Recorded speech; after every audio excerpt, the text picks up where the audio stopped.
이번엔 여권의 대선 소식 살펴보죠. 그래도 꺼지지 않는 지사차스 논란입니다. 떡볶이 먹방 사과했지만 직무유기로 고발을 당했습니다. 이재명 후보 이야기입니다. 이천 쿠팡 물류센터 화재 당일 황교익TV 먹방을 촬영해서 논란이 일었고 결국 이재명 후보가 모든 일정 취소하고 더 빨리 갔어야 했다 사과를 했죠. 그런데 시민단체 정의로운 사람들이 대검에 이재명 지사를 직무유기 혐의로 고발을 한 상황입니다. 시민단체 측은 재해 발생하면 신속히 업무 수행해야 하는 의무도 경기도 관내를 벗어나 창원에서 먹방을 촬영해 현장 지연 도착하는 직무유기. 그 결과 소방대원 사망이란 참사가 발생했다라고 시민단체는 비판을 한 상황입니다.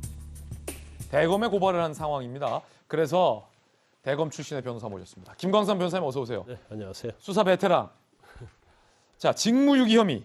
이거 어떤 거고 시민단체가 고발한 것에 대해서 뭐 실제 수사까지 갈 수 있는 겁니까? 아니면 그냥 어떤 고발의 의미가 강한 겁니까?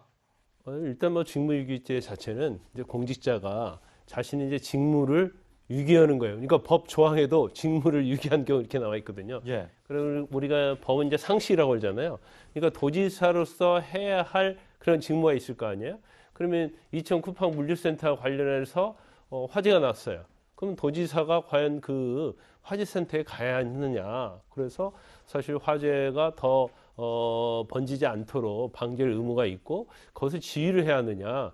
이제 그거에 대해서는 사실은 법적으로는 제가 볼 때는 뭐 의무까지는 있다고 보지 않아요. 그렇군요. 그리고 사실 직무유기가 너무 추상적이라서 범죄가 성립되는 경우는 거의 없습니다.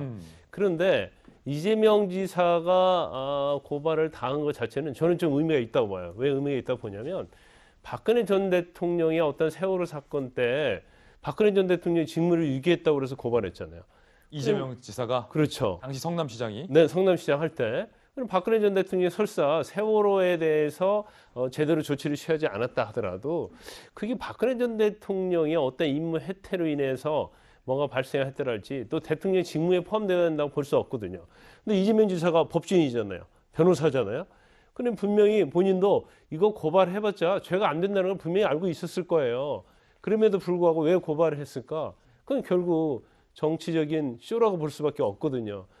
결과적으로 이천 쿠팡 물류센터 화재 관련해서도 사실 이재명 지사가 지사로서 적절했냐 부적절했느냐 그 부분은 이제 비판받아서 마땅하지만 저게 사실은 범죄는 될 수 없어요. 그러니까 자기가 했던 그런 행위에 대해서 사실은 부메랑으로 돌아와서 똑같이 예. 고발을 당한 거기 때문에 어떻게 보면 좀 어떤 정치인들의 행동 이런 것들에 있어서 좀 주의를 하고 너무 보여주기식 정치를 하면 진정성이 없어지지 않습니까? 그런 거에 대한 어떤 시금석이 될 수 있다고 봅니다. 그렇군요. 김광삼 변호사님의 견해였습니다.